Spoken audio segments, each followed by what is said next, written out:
Hey guys, Social Breezer here.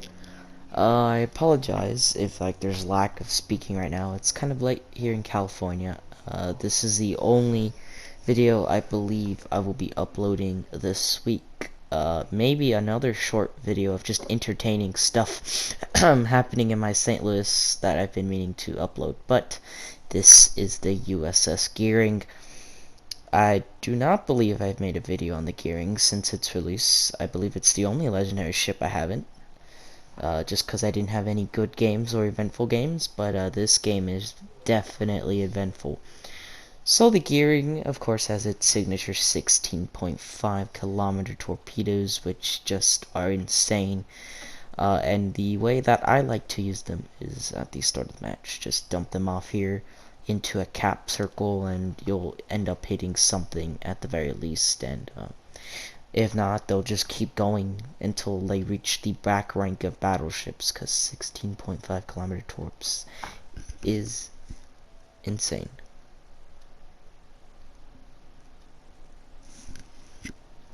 As you see there, that's the Yamato pushing straight in. You do see we have twisting track showing an enemy DD there. So we immediately push forward to this cap to try and challenge this destroyer and get him out the game rather quickly here.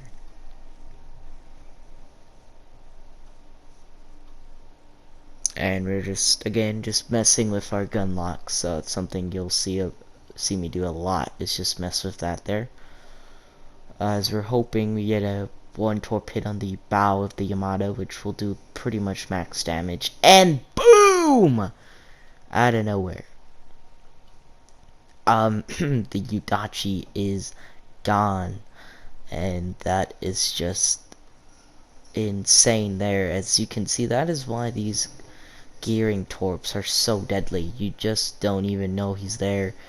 And then now the burning of the Yamato begins here. Obviously the Udachi also launched his torpedoes, telling me he also had twist and track, but nowhere near my final location. So yeah, the Udachi failed miserably, but Jesus Christ, that is just awesome right there. As you see there, we begin the raining of fire on this poor Yamato, a barbecued Yamato, if you will. As in 18 seconds we get the torps back. Most people are complaining the reload is pretty bad, but not really if you use them how they're supposed to be used, which is in the beginning of a match, or just trying to dump torpedoes in a gap that's pretty packed, which I used them at the beginning of the match, which means that they're pretty usable right now against this Yamato. So I go ahead and dump 10 torpedoes that do a massive amount of damage here. They're not your traditional American torpedoes, and they're not even slow either. We're running at 75 knots. So these torpedoes pack a punch, as it fits right at legendary tier. As you'll see, the torpedoes get to the Yamato fairly quickly. The only problem is, again, there are 5 torpedoes, so the spread of the torpedoes is not the greatest. As you'll see, the Yamato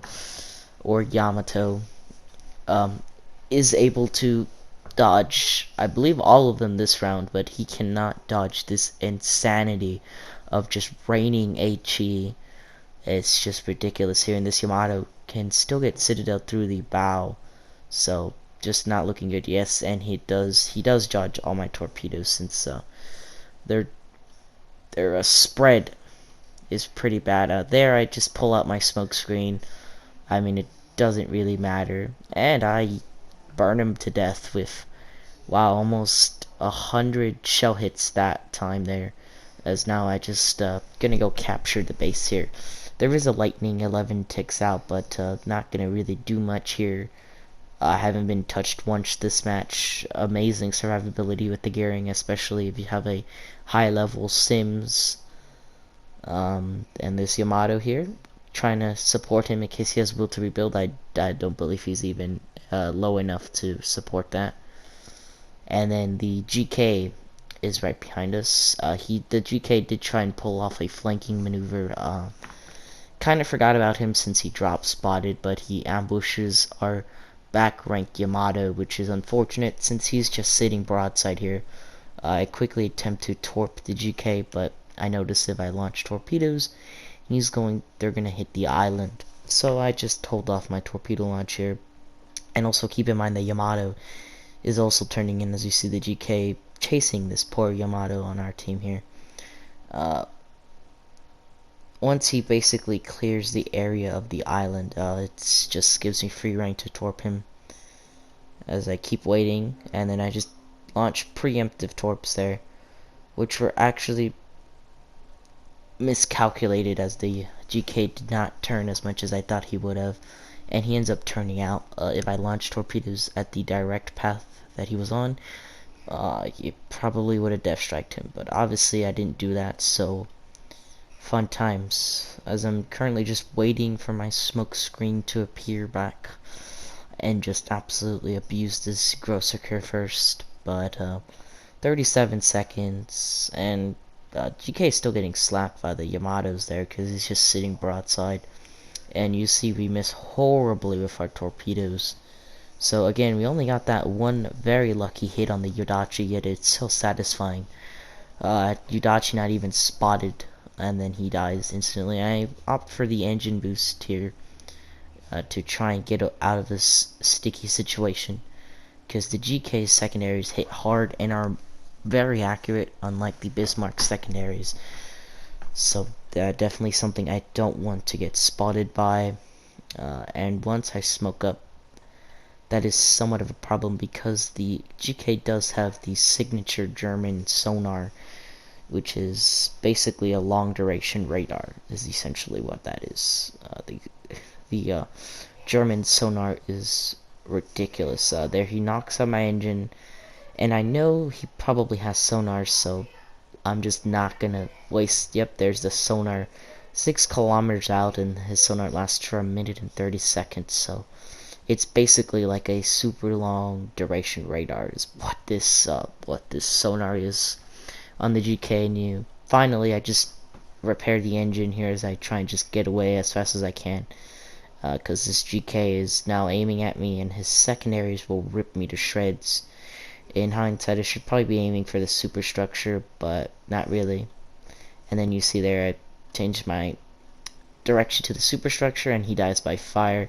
My second fire kill of the my second fire kill of the match.